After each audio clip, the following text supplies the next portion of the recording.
Leche en Signos FM. Pues vamos a tener la segunda parte de la entrevista que le hicimos, bueno, que le hizo más bien, sí, no, bueno, que le hicimos aquí en Cubo Leche, pero a través de Paulín, de mi querida Pau, sí, pues hizo una entrevista con Alejandro Markovich.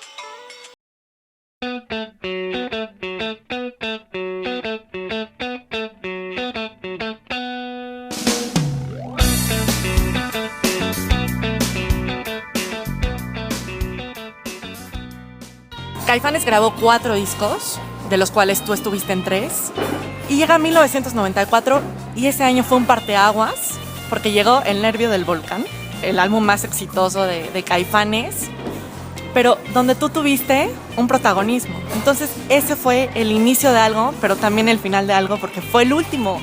Y justamente empiezas el libro con este capítulo. Salen Diego y Sabo del grupo y llega otra vez el trío que conoció todo el mundo, las ventas, exitoso. ¿Qué pasa con este CD? ¿Qué significa para ti este disco? Bueno, sí, como así empieza el libro diciendo lo logré. Ahora, no estaba hablando de Caifanes, estaba hablando de mí, porque toda esa efervescencia que te comentaba de lo que representó México para mí, en todos los sentidos y especialmente en la música, sembró la semilla de hacer un proyecto de guitarra latinoamericana, o sea, de guitarra eléctrica con sabor y sonido latinoamericano, abarcando desde Argentina hasta México, ¿no? Todo el folclore, toda la música tropical, todo lo que yo reconocí y amé, juntando todo lo que me impactó, digamos, ¿no? Entonces generó un amor profundo y una visión a mis 21 años, en el año 81, de crear esto. Entonces, de ahí, del 81 al 94, pasaron muchas cosas, muchos intentos, y cuando finalmente terminé de grabar el disco El Nervio del Volcán y lo escuché mezclado ahí en el estudio, me salieron las lágrimas, ¿no? Y dije, lo logré. O sea, esa visión, esas ganas de hacer algo, ¿no? Yo creo que cuando deseas algo tan profundamente y además te aplicas, lo que sea, poner un restaurante, ¿no? El ser periodista, lo que sea, pues si llega el momento de decir, bueno, después de tantos años lo logré, es una satisfacción muy, muy grande. Y entonces me pasó eso, ¿no? Que era una dualidad, que el disco vendió mucho y lo que tú quieras, sí, pero yo había logrado mi proyecto personal. Y ese disco sí refleja un protagonismo muy fuerte, fue el disco más exitoso, quizás en un par de meses vendió 300,000 copias, fue triple disco de oro, acabó vendiendo mucho más que los discos anteriores, más éxitos en la radio, en videos y giras por toda Centroamérica, Colombia, visitamos Chile, Argentina, lo que tú quieras. Tristemente, ¿no? Y aquí no quiero hablar de terceras personas porque tendrían que estar presentes para decir, bueno, ¿qué fue lo que te pasó a ti, ¿no? Pero lo que a mí me tocó vivir, que sí lo relato en el libro, fue un poco de entre paranoia y el no querer ceder un ápice de terreno, ¿no? Ahora resulta que los reflectores también van dirigidos a ti, ¿no? Yo tenía una presencia escénica muy fuerte a raíz del Nervio del Volcán y un reconocimiento mediático muy fuerte, además de que el disco pues generaba críticas muy, muy padres de mi trabajo y demás. Entonces al cantante pues ya no le estaba gustando, y en vez de, si yo fuera psicoanalista, pues tendría que decir, bueno, pues todo eso tendría que ser positivo para un proyecto grupal, ¿no? Tener un guitarrista tan creativo, que aporte una identidad tan fuerte al grupo que ningún grupo de rock mexicano ha tenido, como proyecto de rock latinoamericano, que se reconozca como tal, pues ese fue trabajo mío. Y entonces en vez de decir, wow, qué padre, lo tengo yo, sí, es mi grupo, ¿no? O sea, lo fundé yo, pero tengo a este tipo al lado que le está dando todo eso. No, en realidad lo que quiso hacer fue destruir ¿no? Eso y quedarse con todo.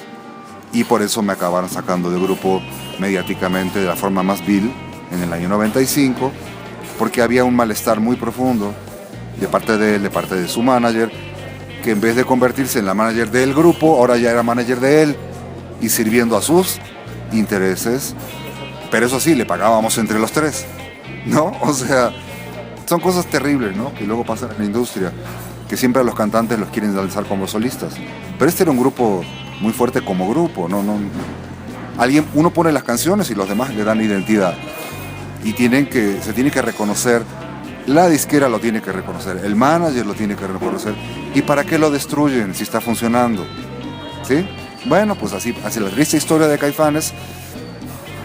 Y bueno, pues en el año 95, en agosto, se destruyó oficialmente el grupo, ¿no? Y creo que es la parte que teníamos que tocar ahora. Sí, fue un disco muy, muy exitoso, muy alabado.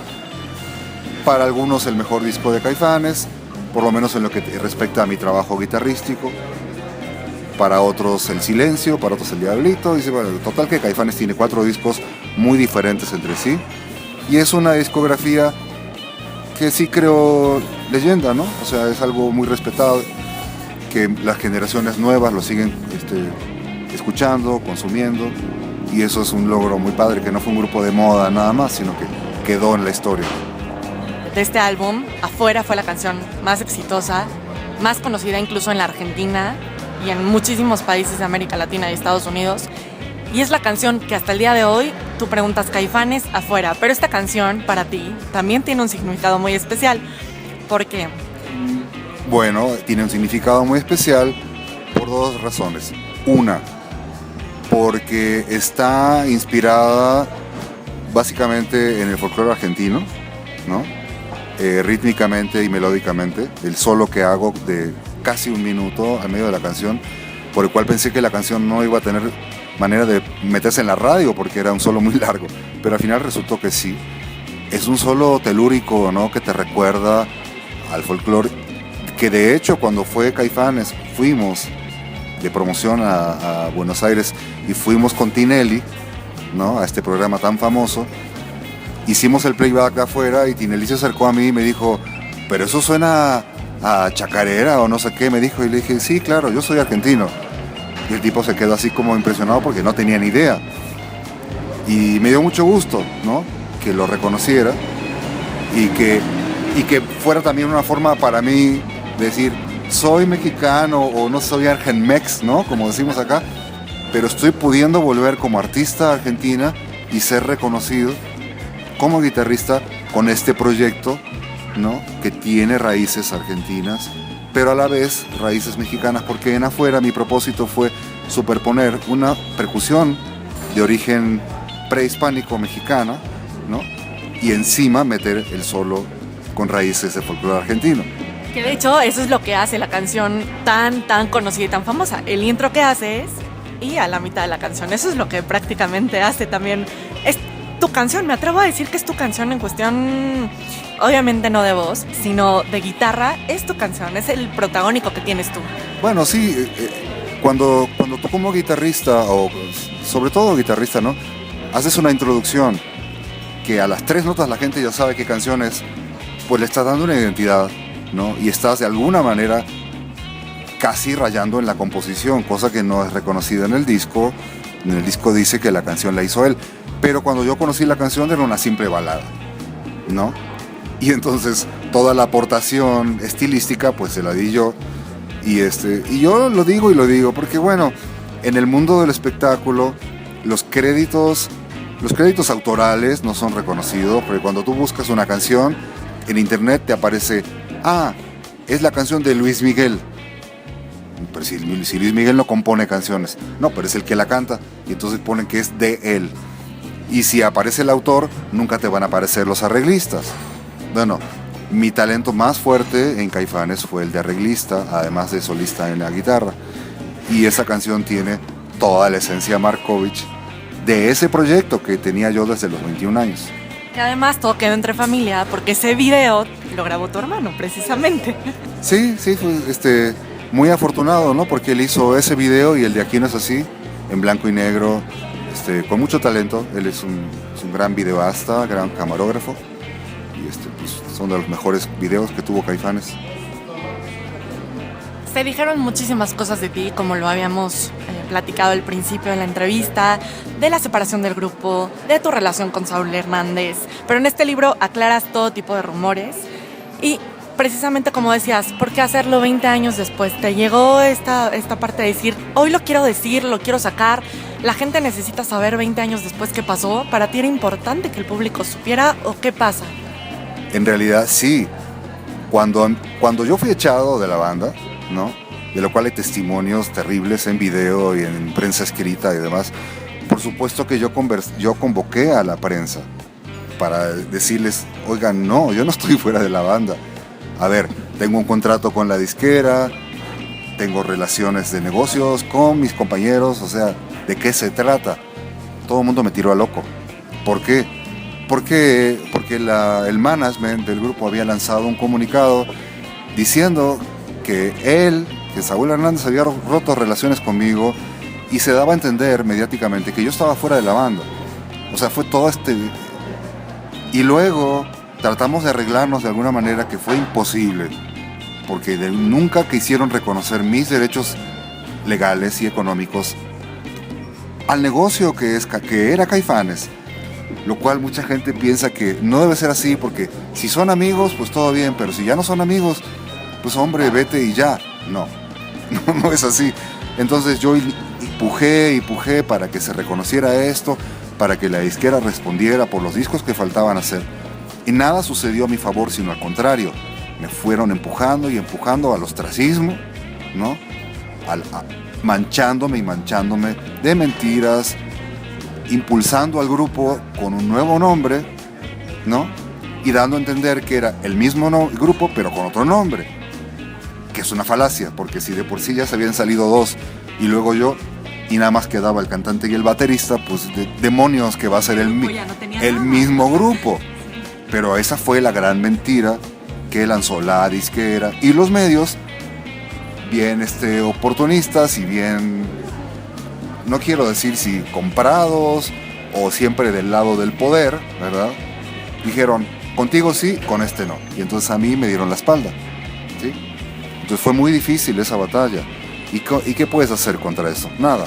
Solo que tenga yo tanto dinero como la disquera y compre una batalla mediática, no pude hacer nada más que esperar con paciencia, como te lo dije, el momento oportuno. Ahora, el momento oportuno, a los 55 años, que fue el año pasado, dije, bueno, creo que es el momento oportuno, porque además, por segunda vez, ya no fui parte de la banda. Y esta vez simplemente porque Saúl Hernández ahora es dueño del nombre y de repente a la mitad de la gira decide que yo ya no soy parte de su gira, ¿no? Porque ahora sí ya no tengo ni siquiera manera de negociar nada, porque si no me quiere contratar, pues no estoy en el escenario. Y así fue.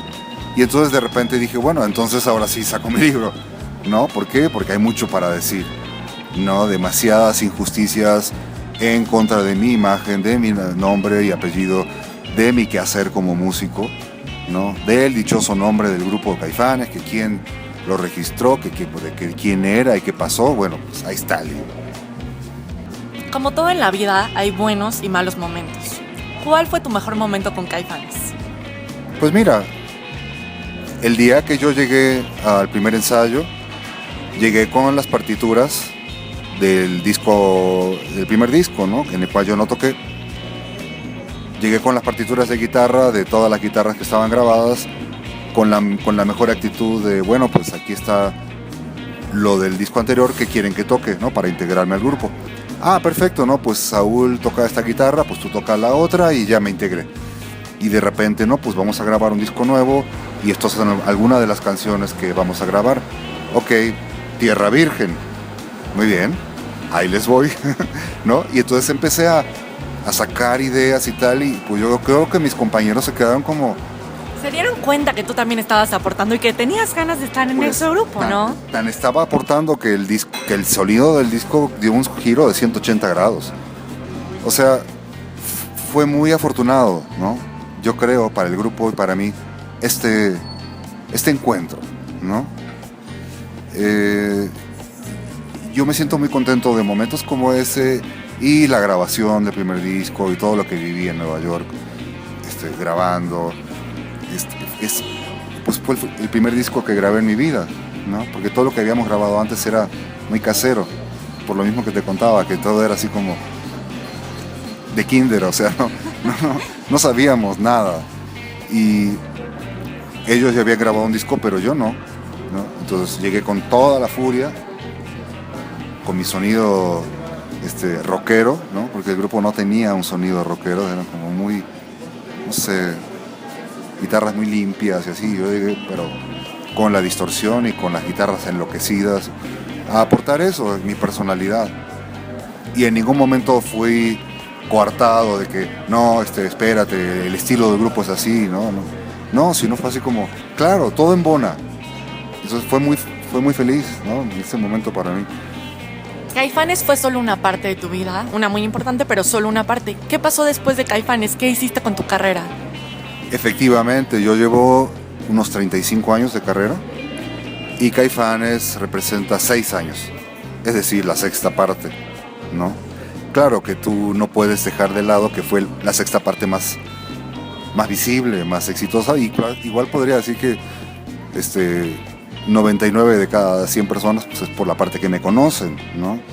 Porque por la exposición mediática. Pero lo que hice antes de Caifanes, ¿no? Las Insólitas, mi grupo Leviatán de 81-83, que es donde empecé yo a trabajar esas ideas, esas semillitas, esos intentos de matrimoniar la guitarra eléctrica con la música latinoamericana. O sea, todo ese lapso de 81 a 89 es muy importante. 8 años, ¿no? De desarrollo de ideas. 6 años con Caifanes, de 89 a 95, y de 95 a la fecha son 21 años. Imagínate todo lo que he hecho, hasta producir a bandas, 15 años en la educación, ¿no? O sea, productor, arreglista, músico invitado a discos de todo tipo, a grabaciones, músico invitado en escenarios, solista, improvisador en escenarios, o tocando con una orquesta filarmónica en la Ciudad de México, música contemporánea, ¿no? Escrita para mí. Es decir, mi vida ha sido muy colorida, ¿no?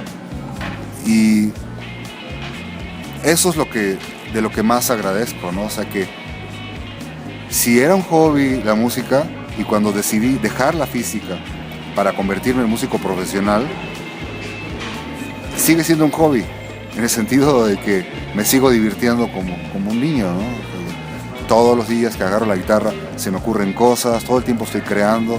Cuando me subo en escenario a tocar esa canción que ya sé que le he tocado 200 veces, me subo al escenario y de repente se me ocurre algo y lo improviso y lo toco y me divierto. Hace 6 años te enfrentaste a un diagnóstico y a una cirugía de alto riesgo a causa de un tumor cerebral. ¿Cuál fue tu mayor miedo en ese momento? Pues yo creo que hubo 2 momentos muy fuertes de miedo. Uno fue en la ciudad de Kansas,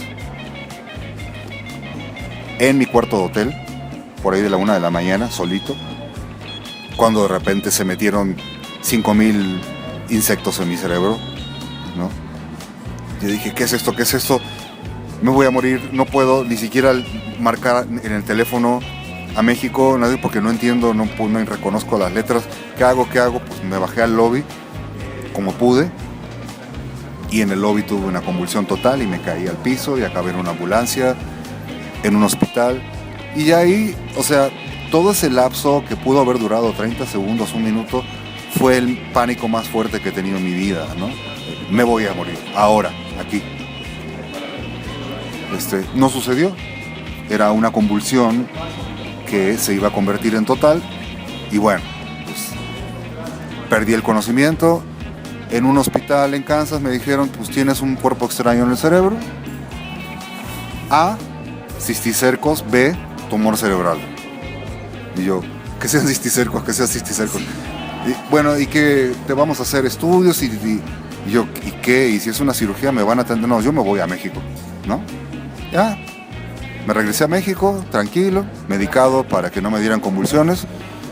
Me volvieron a hacer estudios, ¿no? En un hospital, el mismo estudio, y me dijeron, sí, con el mismo estudio que traía yo de Kansas, lo vieron, y me dijeron, pues sí, lo mismo, tienes un cuerpo extraño en el cerebro, puede ser esto y puede ser lo otro. Un médico de ahí lo revisó y me dijo, me miró así, con cara de, ajá, sí, pero con esta carta que estoy firmando ahorita, con esta la llevas ahora mismo al Instituto Nacional de Neurología a que te revisen ahí. Ok. Llegué por medio de urgencias, me recibió el doctor Rubén Martínez, ve los estudios y le dije, oye doctor, pues me dijeron que puede ser esto y que puede ser esto. Dígame que todo está bien. Me dice, sí, podría ser esto y podría ser lo otro, pero yo, que soy neurólogo, yo creo que es un tumor. Y ahí sí me puse pálido, se me salieron las lágrimas y le dije, doctor, no me quiero morir. Por favor, dígame que... Me dijo, sí, o sea, yo te puedo decir que no, pero yo creo que es un tumor y yo creo que hoy mismo deberías internarte aquí. No te puedo decir la sensación que fue, ¿no?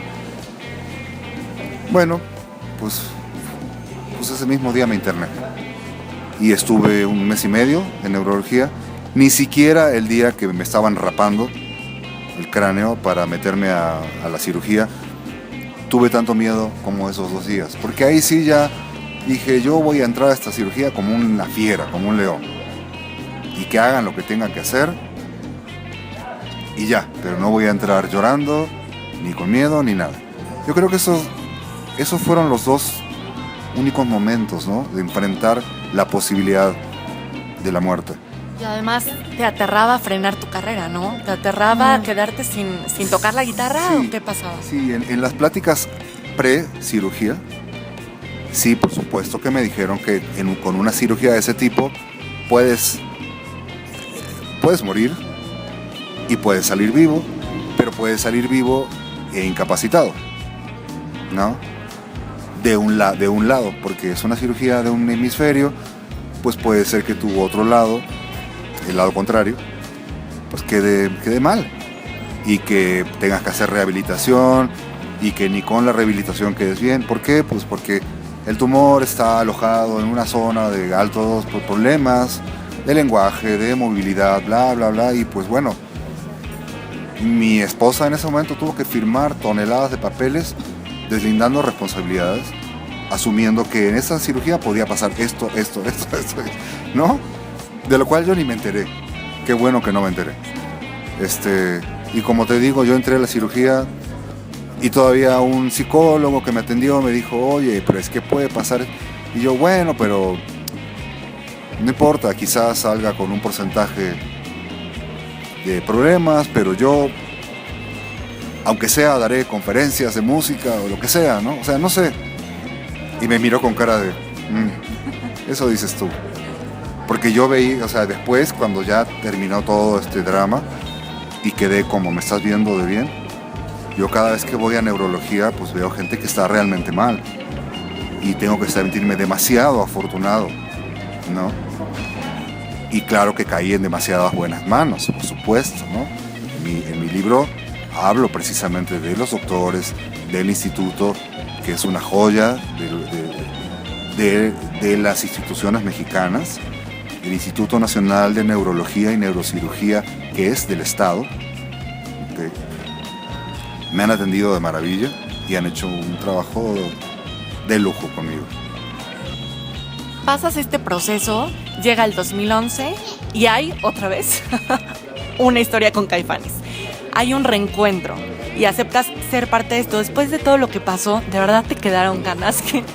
Pues mira, hay muchas cosas que podría decirte. Mis ex compañeros, es decir, del año 95 y con esta historia de que Jaguares era Caifanes, nunca lo fue. Y Jaguares empezó muy bien y poco a poco empezó en declive y al final no les iba tan bien en los conciertos. Esto es una cosa que es una realidad de la industria, ¿no? Entonces, un reencuentro de Caifanes podía ser muy rentable, ¿no? Porque quedó en la historia paralizado ahí, congelado como el grupo, ¿no? Tan exitoso. Mientras que Jaguares, teniendo la responsabilidad de haber sido Caifanes, pero con otro nombre, pues nunca lo fue y poco a poco fue decayendo y no podían juntar tanta gente ni jamás ni remotamente como Caifanes. Eso por un lado. Por otro lado, yo sabía que mis ex compañeros llevaban un par de años queriendo hacer un reencuentro de Caifanes, pero ellos solos, sin mí. ¿Sí? Los capos de la industria no querían Caifanes de 4, querían Caifanes de 5. Y eso que no me lo pueden negar porque lo sé de buena fuente.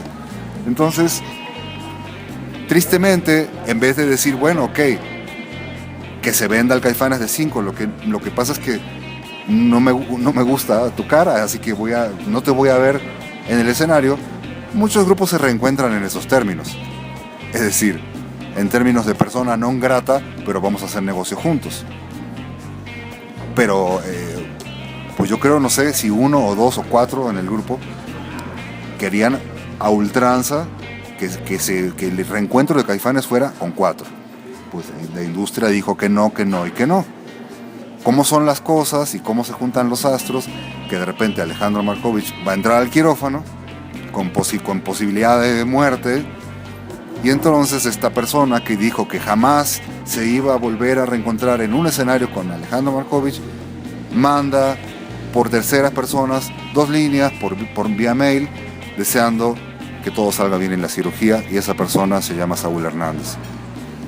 Digo, yo no podría decirte que, qué linda persona, ¿verdad? ¿Por qué? Porque esa es la misma persona que hizo tanto daño a mi carrera y a mi historia durante todo ese tiempo. Entonces yo dije, bueno, está bien, agradezco los buenos deseos. Entro al quirófano, salgo bien y llego a mi casa, y entonces resulta que mi esposa encuentra la manera de comunicarse rutinariamente con la manager de él, que fue la que orquestó mi patética salida de Caifanes en el año 95. Ganas, no. Yo creo que negocio. Negocio, sí, pero también resulta que mis hijos nunca me vieron triunfar con Caifanes y nunca me vieron en el escenario con esa banda legendaria, que con todo justo derecho yo tenía ganas de que ellos me vieran en un escenario tocando con mi banda, que era mi banda, no era la banda de 4 como ellos dicen ahora, ¿no? Ahora dicen que son los 4 originales. Pues esos 4 originales solo grabaron un disco, y los más exitosos lo grabaron conmigo, y el más exitoso de todos lo grabamos entre 3. Entonces es todo, por eso te digo, que Caifanes tiene muchos errores en la gestación y en la historia, ¿ok? Entonces, todo era muy justo, y yo dije sí porque quiero que mis hijos me vean, sí porque se me hace justo que después de todo este tiempo ahora hagamos negocio entre los 5, ¿no? Pues no fue así, porque en todo este proceso hubo una batalla legal entre la disquera y yo, y finalmente Saúl se quedó con el nombre del grupo. Entonces, el reencuentro de Caifanes se dio bajo sus términos, ¿ok? En todos los sentidos. Y entonces, él fue el que puso las condiciones económicas, él fue el que dijo, te voy a pagar tanto y tanto y tanto, y el que se queda con la mayor plata soy yo. Y tristemente tuvimos que aceptar, porque todos queríamos hacer el reencuentro, porque era algo que estaba en el aire desde hacía tanto tiempo, ¿no? Pudo no haber sucedido, pudimos haber dicho, no, pues entonces, si tú quieres hacerlo así, que es lo más injusto, ¿no? Pues entonces no, y ya. Pero al final todos aceptamos porque nos parecía que lo teníamos que hacer, y si no, ¿cuándo? ¿A los 60 años, a los 70, o yo con un problema en el cerebro que ya no me permitiera tocar? O sea, yo creí también que si no lo hacía en ese momento, quizás no lo iba a poder hacer nunca. Pero en la cuestión, por ejemplo, con Saúl, en ese famoso programa que vimos, que se daban la mano, ¿tú dirías que fue planeado, que no fue sincero? Pues es difícil de desbaratar qué es lo que está pasando realmente, ¿no? Como te decía, Saúl y yo, como compañeros de creativos, tuvimos una química del estilo de Lennon y McCartney, o de Gilmour y Waters, ¿no? O sea, sí lo tuvimos, pero él con el paso del tiempo fue afianzando su todo para mí, ¿no? Entonces, en esos términos, sí hay una parte que a mí no acabó por gustarme. Y como te decía, toda mi lucha creativa por salir adelante dentro del contexto de Caifanes fue difícil, porque incluso lo relato en el libro, porque él no quería dar margen, ¿no? Y reconocer el talento creativo del resto de la banda, ¿no? Sino siempre como que es mi banda. Sí, pero las grandes bandas como Café Tacuba, como muchas, dan, incluso los Beatles, ¿no? Finalmente le dieron espacio a George Harrison, que era un gran compositor. Nunca fue de, no, pero es la banda de Lennon, ¿no? Que finalmente era el más grande de todos. Entonces, siempre hubo como esta complejidad, pero también un amor profundo por la química, ¿no? O sea, sí nos la pasábamos bien. Un amor apache. Sí, o sea, sí nos la pasábamos bien tocando en los ensayos, sacando ideas, incluso componiendo una canción tan bonita como Aquí no es así, para El Nervio del Volcán, que tuvo tanto éxito en los escenarios hoy en día. Y yo la toco y la gente se vuelve loca.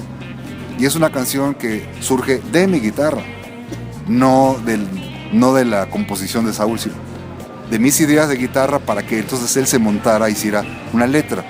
Entonces, ese amor de que, oye, es que si yo toco algo y tú haces una letra, es magia, porque somos tan brutos, ¿no? Pero entonces te pones en una entrevista así, pactada por la manager, para que se viera públicamente que el problema entre él y yo estaba resuelto. Pues estaba resuelto, pero no, porque nos la hizo, ¿no? O sea, económicamente nos la jugó mal a todos. En vez de decir, hay tanta plata sobre la mesa, vamos a repartirla de esta manera. No, la cobro yo, no te voy a decir ni cuánto cobro, pero te voy a pagar tanto. Ah, pues está más o menos bien, pero ¿y tú cuánto estás cobrando? Hay tanta plata y yo quiero tanto. ¿Por qué? Porque soy el líder de la banda. Bueno, está bien, ok, gracias, ¿no? Gracias, su majestad, ¿no? Pero no hubo transparencia y eso a nadie le cayó bien, ¿ves? Entonces, sí fui a la entrevista y sí fue él, pues con ganas y también con una parte de enojo. Con sentimientos encontrados. Sí, por supuesto. Y también lo digo en el libro, y bueno, yo no tengo pelos en la lengua, ¿no? Él sí, a él le cuesta decir las cosas como son, ¿no?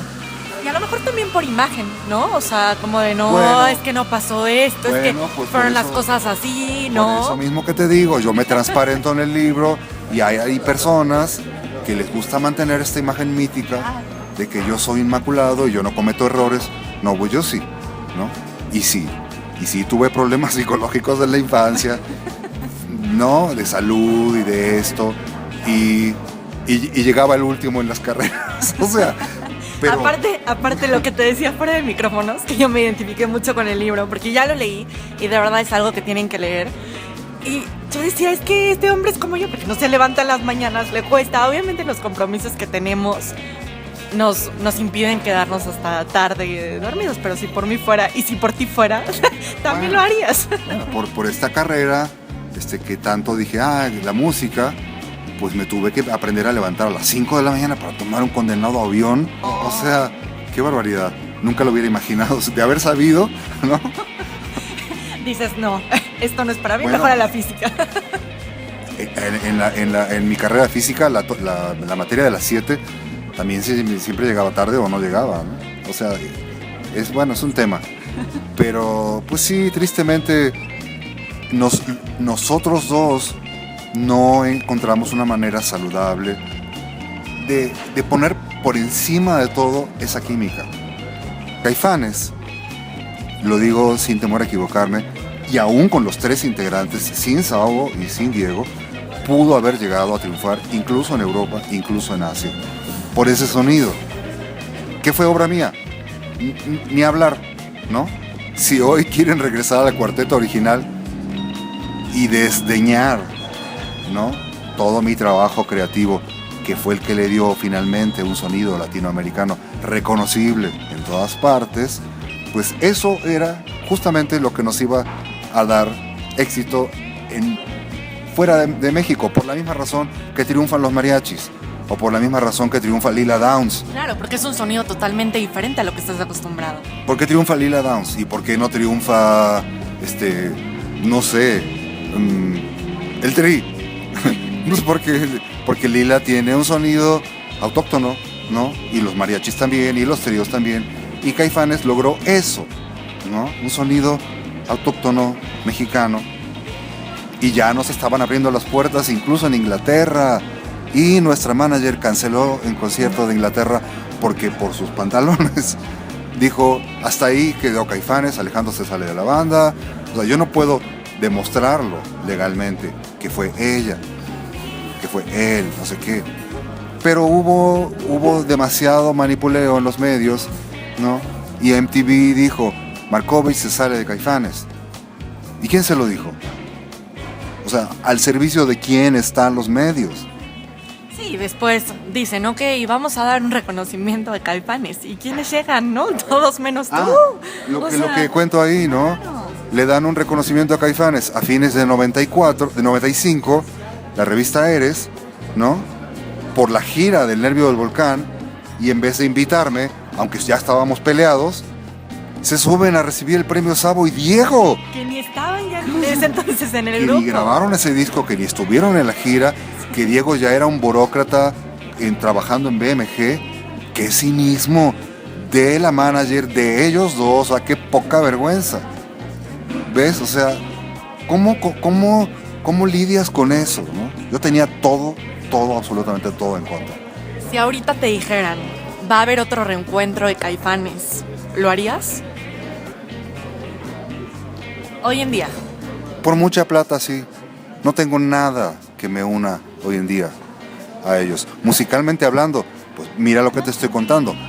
Un compositor mexicano joven que en la adolescencia fue fan de Alejandro Markovich, a sus 37 años se le ocurre componer una obra sinfónica para Alejandro Markovich, con una partitura bien compleja para que yo la toque.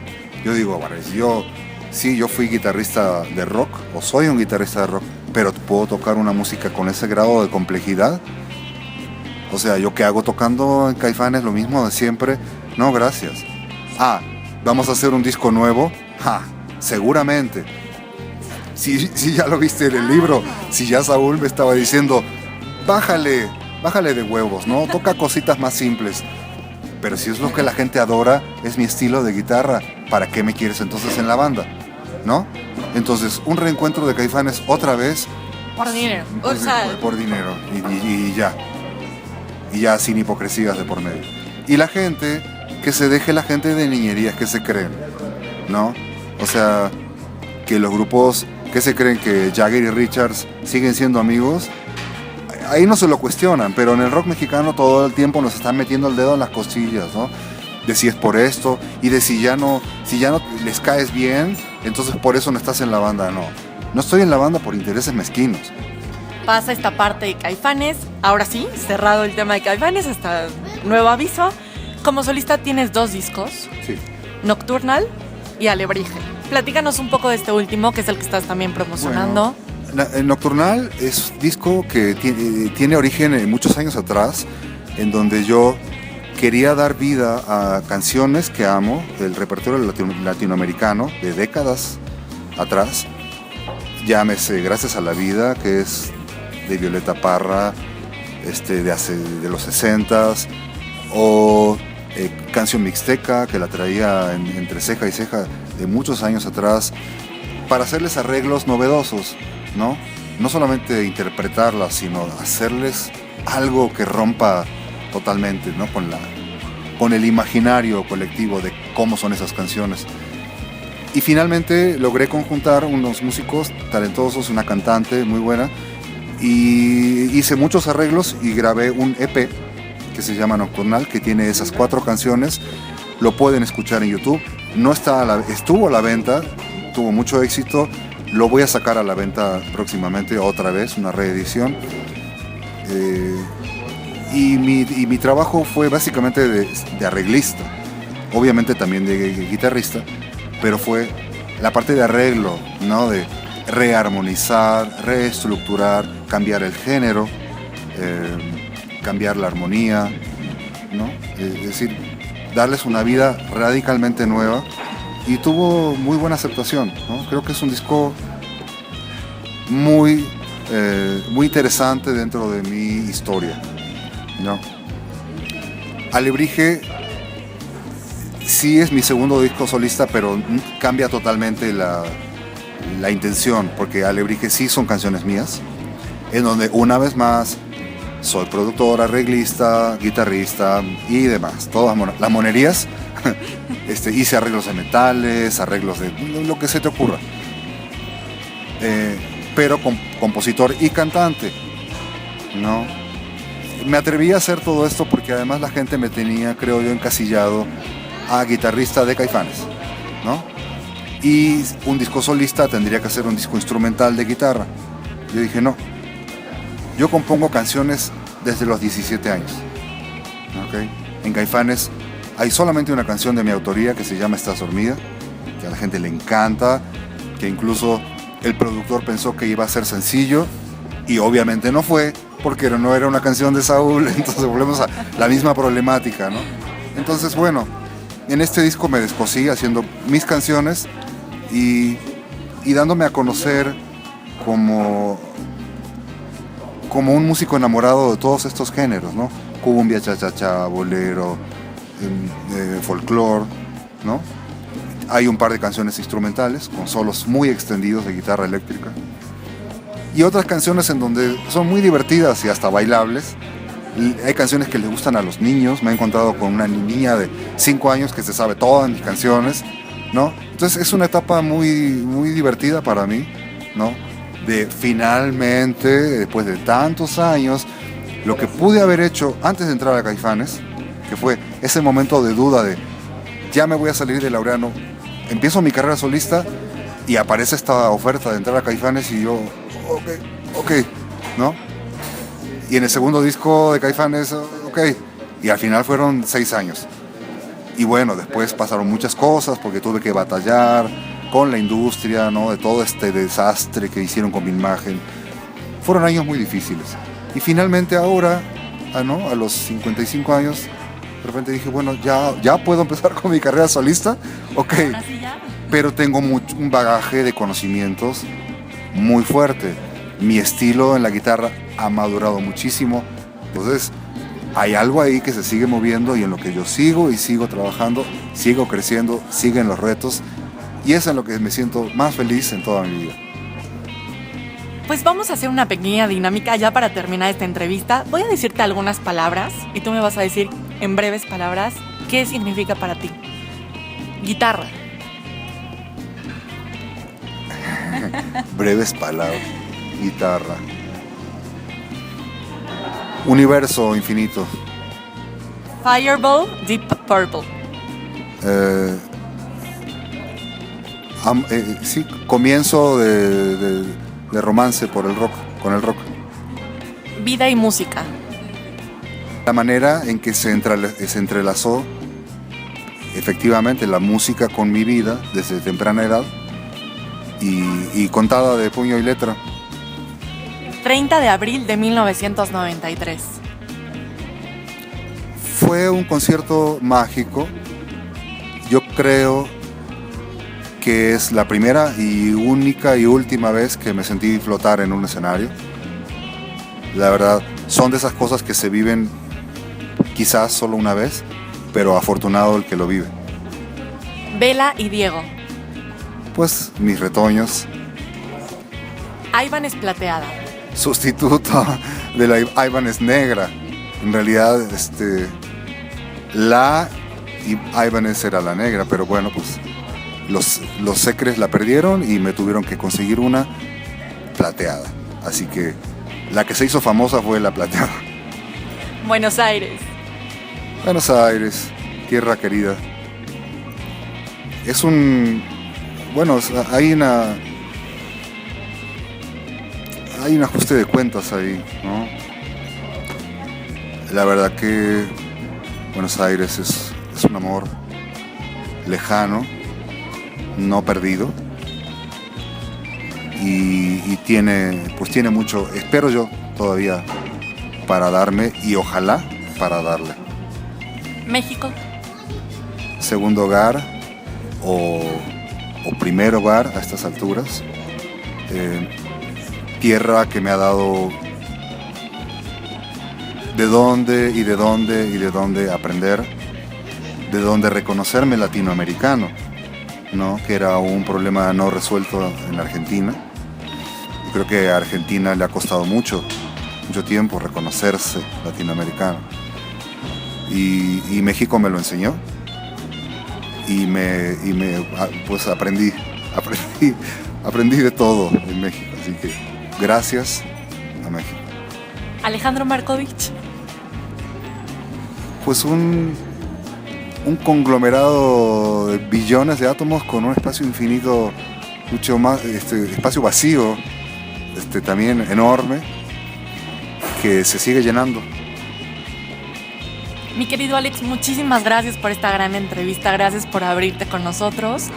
Y Alex, ¿te parece si vamos con una canción de Alebrije para terminar esta entrevista? ¿Cuál quieres?